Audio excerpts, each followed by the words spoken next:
হযরত মামুন রশিদের দাওয়াতে এসেছেন, আবৃত্তি করেছেন। তার আবৃত্তির ধারাবাহিকতা এত সুন্দর ছিল, মামুন রশিদ চিন্তা করলেন যেই ব্যক্তির কণ্ঠের সুর এত সুন্দর হতে পারে, সেই লোকটার কণ্ঠে যদি কোরআন তুলে দেওয়া যায়, তার কণ্ঠের তেলাওয়াত শুনে মানুষ মন্ত্রমুগ্ধ হয়ে শুনবে। কথা বলেন ঠিক কিনা? হযরত মামুন রশিদ বাদশাহ তিনি ওই কবিকে প্রস্তাব করলেন, ভাই শোনো, তুমি যদি আমার এই ইসলাম গ্রহণ করে নাও, তোমাকে কোনোদিন খেটে খেতে হবে না। তোমার ইসলাম গ্রহণের কারণে আমি তোমাকে রাজ্যের মধ্যে বলিষ্ঠ করে দেব, প্রতিষ্ঠিত করে দেব, বাড়িঘর করে দেব, ব্যবসা ধরিয়ে দেব। শুধু তুমি ইসলাম গ্রহণ করবে আর এই তোমার সুললিত কণ্ঠে কোরআন তেলাওয়াত করবে। কবি বলছে, না না, আমি আমার বাপ দাদার ধর্ম ছাড়বো না, কারণ এটা আমার বাপ দাদার ধর্ম, এটা ছেড়ে আমি কোরআনকে কোনোভাবে মেনে নেব না। অতঃপর সে চলে গেল। কিছুদিন পর আবার যখন প্রতিযোগিতার মঞ্চ এলো, তখন আবার সেই কবি আসলো। ওই কবিকে দেখে অন্য দিনের সময় যে অবস্থা ছিল, কথা বলার যে ভাবভঙ্গিমা ছিল, সেটা দেখে কিছু পরিবর্তন দেখা গেল। বাদশা লক্ষ্য করলো, আগে যেই কবি ছিলেন সেই কবি উনি। আগে কথা বলার সময় ছন্দগত শব্দগত মিল রেখে তিনি কথা বলতেন, কিন্তু এখন শুরু করেন বিসমিল্লাহ দিয়ে আর সালামের মধ্য দিয়ে। কন্যা সুবহানাল্লাহ। এগুলো কাদের বাণী? মুসলমানদের না খ্রিস্টানদের? মুসলমান। প্রতিযোগীকে ডেকে পাঠালেন কক্ষে। বাদশা মামুন রশিদ জিজ্ঞেস করলেন, ভাই তুমি কি সেই কবি নয় যাকে আমি রাজপ্রাসাদের থেকে একটা বাড়ি করে দেওয়ার জন্য বলেছিলাম, তোমাকে সম্পদ দিয়ে স্বাবলম্বী করে দিতে বলেছিলাম, তুমি কি সেই কবি নয়? বলে, হ্যাঁ আমি সেই কবি। বাদশা মামুন বললাম, তখন তো আমি তোমাকে এমন এমন প্রস্তাব করেছি, তুমি আমার কথা ইসলাম গ্রহণ করলে না। কোন মহৎ বিষয় পেয়ে, কোন মহৎ দাওয়াত পেয়ে তুমি ইসলাম গ্রহণ করেছো, আমাকে বলতে পারো? বাদশা মামুনের প্রশ্নে কবি কেঁদে দিলেন। কেঁদে বলছেন, বাদশাহ আপনি যখন দাওয়াত দিয়েছেন বাদশাহ, আমি আপনার দাওয়াত গ্রহণ করি নাই, কারণ আমি আমার বাপ দাদার ধর্মের অনুসারী ছিলাম। আপনার এই প্রতিযোগিতা থেকে যখন চলে গেলাম, চিন্তা করলাম বিভিন্ন ধর্মগ্রন্থ আমি লিখেছি, তাওরাত লিখেছি, জাবুর লিখেছি, ইনজিল লিখেছি, টিপিটাক বাইবেল থেকে শুরু করে যত কিছু আছে সব কিছুর মধ্যে আমার কওল আছে। যত কফি মাসহাব আমি লিখেছি, লেখার পরে যখনই বাজারে নিয়ে যাই সাথে সাথে বিক্রি হয়ে যায়। ঠিক তেমনি ভাবে প্রতিযোগিতার পরে আমি গিয়ে চিন্তা করলাম, এত এত গ্রন্থ লিখেছি, এবার মুসলমানের গ্রন্থ আল কোরআন লিখব। যখনই আমি কোরআন লিখলাম, কোরআনটা নিয়ে যখন বিক্রি করতে যাব, এমন তো অবস্থায় বাজারে গিয়ে দেখলাম একজন লোক আমার থেকে এটা ক্রয় করার জন্য এসেছেন। বললেন, ভাই এই কোরআন তুমি লিখেছো নাকি? বললাম, হ্যাঁ এটা আমি লিখেছি। এ কথা বলার সাথে সাথে ওই ব্যক্তি বলল, ভাই আমি তোমার লিখিত এই কিতাব আমি নেব, কারণ তোমার লেখা অনেক চমৎকার, এই লেখা কোরআনটা আমি নিয়ে যাব, তবে একটা শর্ত আছে, আমি তো কোরআনের হাফেজ নয়, এই কোরআন নেওয়ার আগে আমি কোরআনের হাফেজ ইমাম এবং মুয়াজ্জিনকে আনবো, তারপরে যাচাই এবং বাছাই করে নিয়ে যাব। কন্যা সুবহানাল্লাহ। যখন তারা আসলেন, দুইজন ব্যক্তির মধ্যে একজন কালাম আমি যা লিখেছি তা ধরে ধরে দেখতেছেন, আর একজন তেলাওয়াত করতেছেন অনর্গল মুখস্থ না দেখে। সে এমন একটা শব্দ পড়ে গেল, যেই শব্দটা আমি লিখেছি, কিন্তু আমি লিখেছি যা আছে তা সে বলে নাই। কুরআনুল কারীম আমি যা লিখেছি তার মধ্যে কিছু কথা আবার ভালো কিছু কথা লিখে দিয়েছি, যেই লেখাটা ওই হাফেজ তেলাওয়াত করে নাই। যার হাতে মাসহাব আছে সে দেখে বলছে, তারাও একটু থামো, ভাই হাফেজ সাহেব তো এটা তেলাওয়াত করে নাই, তুমি এই শব্দটা কোত্থেকে এনেছ? আমি বলেছি, আমি তো বিভিন্ন গ্রন্থ লিখে থাকি, চেষ্টা করেছি কোরআনের মধ্যে আমার কিছু বাণী ঢুকিয়ে দেওয়ার জন্য।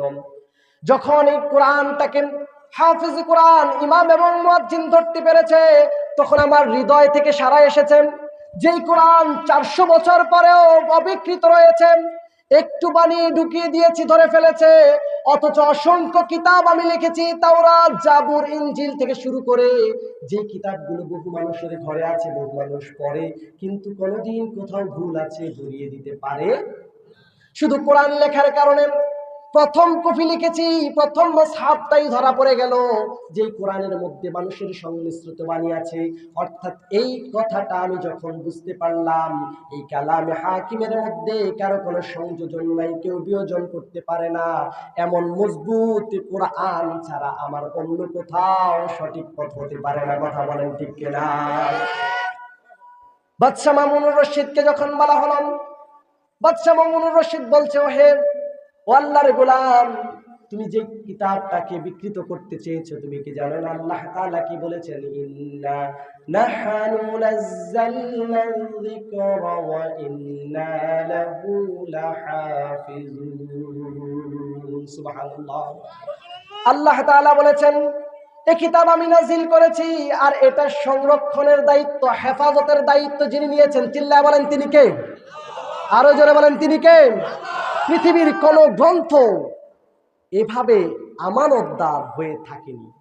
তাওরাত আছে, তাওরাতের সম্পূর্ণ কথাই যে বাদশাহ মামুনের যুগের যে কবির ঘোষণা, সেই কবির ঘোষণা থেকে দেখা যায় অতীতের সব ধর্মগ্রন্থের ভিতরে মানুষের বাণী আছে না নাই? শুধু একমাত্র গ্রন্থ আল কোরআন, যার মধ্যে কোনো মানুষের সংমিশ্রণ আছে, থাকবেই বা কি করে। আল্লাহ তাআলা এটাকে এমন সুন্দরভাবে সংরক্ষণ করেছেন, হেফাজত করেছেন, যদি তা কোনো সন্দুকে ভরে রাখা হতো, পোকা খেয়ে ফেলার আশঙ্কা ছিল কি ছিল না? হারিয়ে যাওয়ার আশঙ্কা ছিল কি ছিল না? আল্লাহ তাআলা এটাকে হেফাজত করেছেন মানুষের হৃদয়ের মধ্যে। চিল্লায় বলেন কোথায়? হৃদয়ের মধ্যে হেফাজত করেছেন। অসংখ্য হাফেজে কোরআন আছে। এই কোরআনের হাফেজের মতো অন্য কোনো কিতাবের এত হাফেজ আছে নাকি? যারা কাউন্ট করতে চেয়েছিল তারা বলছেন যে মোস্ট আনকাউন্টেবল। এই কিতাবের হাফেজ এত বেশি যা কখনো গণনা করা সম্ভব নয়। চিল্লায় এখন সুবহানাল্লাহ। প্রতিনিয়ত লক্ষ লক্ষ হাফেজুল কোরআন তৈরি হচ্ছে কি হচ্ছে না? আল্লাহ তাআলা হেফাজত করেছে। এজন্য একজন হিন্দু ভাই এই কোরআনের হেফাজত যে আল্লাহ করেছেন, এটা যদি ধ্বংস করতে চায়, কোনো মানুষ যদি, কোনো পুত্র যদি চায় এটা ধ্বংস করার জন্য, এটা কি সম্ভব হবে? তবে কেউ কেউ বলছেন সম্ভব হতে পারে।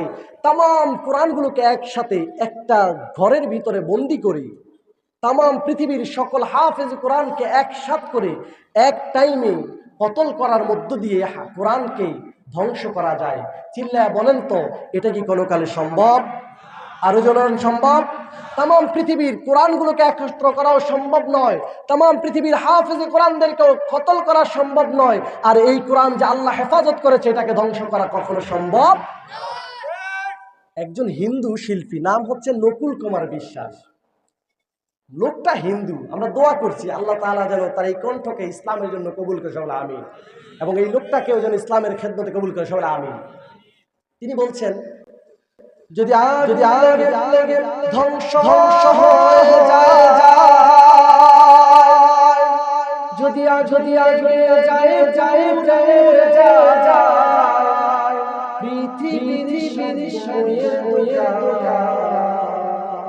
তবু বিশ্ব থেকে হারাবে না করবে কেমন করে ধ্বংস আছে বিশ্ব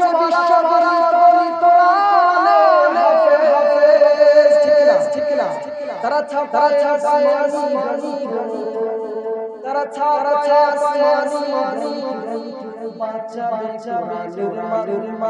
বিশ্ব থেকে